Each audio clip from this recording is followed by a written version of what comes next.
म्हणजे राज्यामध्ये मराठा समाजाला व्यवसायाच्या दृष्टिकोनातून पाठबळ देण्यासाठी राज्याचे देवेंद्र फडणवीस साहेब मुख्यमंत्री असतानापासून ही योजना मोठ्या प्रमाणात सुरू झाली। आदरणीय एकनाथजी शिंदे साहेब मुख्यमंत्री असताना ताकद मिळाली, परंतु गेल्या काही महिन्यापासून जाणीवपूर्वक राज्याच्या मंत्र्यांनी मराठा समाजाच्या विविध विषयावरती टीका करत असताना हे महामंडळ कसं ठप्प पडेल, या महामंडळाचे लाभार्थी कसे वाढवू नये आणि सारथीमध्ये कशा अडचणी निर्माण होईल याचा प्रयत्न केला। महामंडळाचे एमडींना हाताशी धरून जाणीवपूर्वक वेबसाईट क्रॅश करणं, प्रमाणपत्र न देणं अशा प्रकारच्या जाचकाठी दिलेल्या आहेत। या जाचकाठीमुळे सामान्य मराठा समाजाच्या ग्रामीण भागातल्या लोकांना या योजनेचं प्रमाणपत्रच मिळू शकत नाही, म्हणजे तो लाभार्थीच होऊ शकत नाही। एक छोटंसं उदाहरण देतो। आमच्याकडे महामंडळाच्यामध्ये काही निर्णय घ्यायचे असेल, धोरणात्मक बदल करायचा असेल तर महामंडळाच्या बैठकीमध्ये करणं गरजेचं आहे, परंतु एमडीने एकतर्फे त्या ठिकाणी ते राबवलेत। याचं दुसरं उदाहरण असं आहे की जिल्ह्यामध्ये कुठल्या योजनेचा किती लाभार्थी असावा असं काहीच आकडे ठरले नाही, परंतु आता एखादं प्रमाणपत्र, उदाहरणार्थ धाराशिव जिल्ह्यामधल्या काही लाभार्थ्यांनी मला फोटो पाठवले, त्यांना वाहन घ्यायचं होतं, मग टुरिस्ट व्हेकल असेल, डंपर असेल, ट्रॅक्टर असेल, तर त्यांना LY रिजेक्ट करण्यात आला की तुमच्या जिल्ह्यातले वाहनाची संख्या ओलांडलेली आहे म्हणून तुम्हाला आता वाहनाकरिता प्रमाणपत्र देता येणार नाही। आचारसंहिता लागू आहे, तुम्हाला प्रमाणपत्र देता येणार नाही।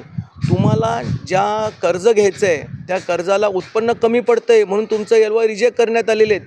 एमडीला कुणी अधिकार दिला हो?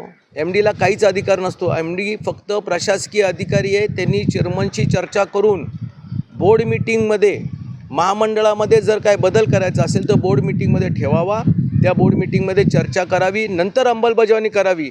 पण कसं झालं, हिटलरशाहीचा असणारा हा एमडी, ह्याची पार्श्वभूमी मी ज्या वेळेला बघितली, ज्या विभागात काम केलेलं आहे त्यांनी अशाच प्रकारे हेक्कोघरी काम केलेलं आहे, त्याच्यामुळे महामंडळ आणि ह्याच्यामध्ये आता अडचणीमध्ये आणण्याचा प्रयत्न सुरू झालेला आहे। कधीपर्यंत सुरू होऊ शकतं?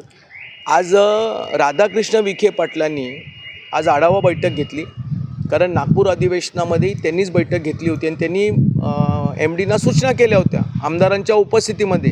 पण आज लक्षात आलं की एमडीनी त्यांच्या सूचनेमध्ये कुठंही काही बदल केला नाही।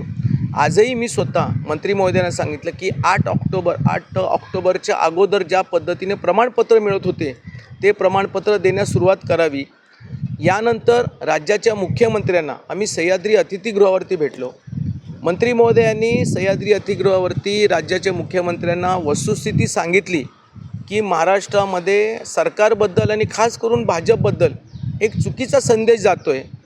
मराठवाड्यामध्ये निजामांच्या काळामधील असणाऱ्या कुणबी प्रमाणपत्र दिलं आणि आता सारथी आणि महामंडळ हे कुठेतरी आटोक्यात आणण्याचा प्रयत्न चालला आहे आणि मुख्यमंत्र्यांच्या लक्षात आलेलं आहे की कुणीतरी याच्यामागे षडयंत्र रचतं आहे, ज्याच्यामुळे भाजप आणि सरकारचं नाव खराब होईल। आता मुख्यमंत्र्यांकडनं अपेक्षा आहे की हे लवकरात लवकर यामध्ये काहीतरी कारवाई करतील। जरांगे पाटलांनी सुद्धा हा मुद्दा धरलेला मागच्या वेळी जेव्हा ते पनवेलमध्ये आलेले, तर छगन भुजबळ हे करतात असा आरोप केला जातो, नेमकं का करत असते? खरंच गोष्ट आहे बघा, छगन भुजबळसारखा मराठा द्वेषी या महाराष्ट्रात कुणीच नाही आहे। कारण छगन भुजबळ ज्या एका खुल्या व्यासपीठावरती भाषण करायला उठलेले असतील त्या वेळेला मराठा समाजाबद्दल त्यांनी द्वेष निर्माण केलेलं आहे, वाईट वक्तव्य केलेलं आहे। त्यांनी महामंडळाबद्दल खोटी माहिती दिली, सारथीबद्दल त्यांनी खोटी माहिती दिली। त्याच्यानंतर मराठवाड्यामध्ये जे आमचे आंदोलनकर्ते जरांगे पाटलांच्या नेतृत्वाखाली निजामांच्या काळातील मराठा समाजाच्या आरक्षणाचं प्रमाणपत्र हे आदरणीय देवेंद्र फडणवीस साहेबांनी राधाकृष्ण विखे पाटलांच्या माध्यमातून ते जाहीर केलं, याच्याबद्दलही त्यांनी वाईट वक्तव्य केलेलं आणि म्हणून छगन भुजबळच ह्याच्या मागे आहे। आणि ह्याच्यामध्ये छगन भुजबळ हे राष्ट्रवादी काँग्रेस पक्षाचे आहेत, म्हणजे राष्ट्रवादी काँग्रेस पक्षाचे नेते अजितदादा पवारांना ही जी सगळी कल्पना आहे की सारथी आणि अण्णासाहेब पाटील महामंडळामध्ये काय घडतं आहे तरी ते गप्प बसतात आणि छगन भुजबळांच्याच बोलण्यावरती एमडी हे वागतो हे स्पष्टपणे आहे। ग्रामीण भागामध्ये मराठा हा जास्त समाज, तसंच शहरी भागामध्ये पण आता येणाऱ्या स्थानिक निवडणुका आहेत, जर का हा प्रश्न लवकरात लवकर मार्गी नाही लागला तर निवडणुकीवरती बहिष्कार वगैरे टाकला असं काय?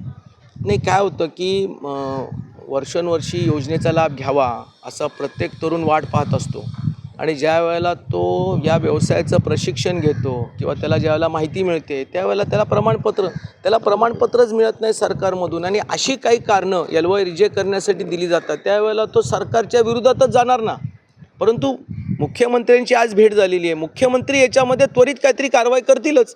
आणि जर केली नाही, जर त्यांना योग्य सूचना किंवा त्यांची उचलबांगडी जर झालीच नाही, तर यदाकदाचित आंदोलनकर्ते, वेगवेगळे आंदोलनकर्ते सरकारच्या उद्या जिल्हा परिषद, पंचायत समिती आणि महानगरपालिकेच्या निवडणुकीचा हा मुद्दा होऊ शकतो आणि तो नाकारता येत नाही.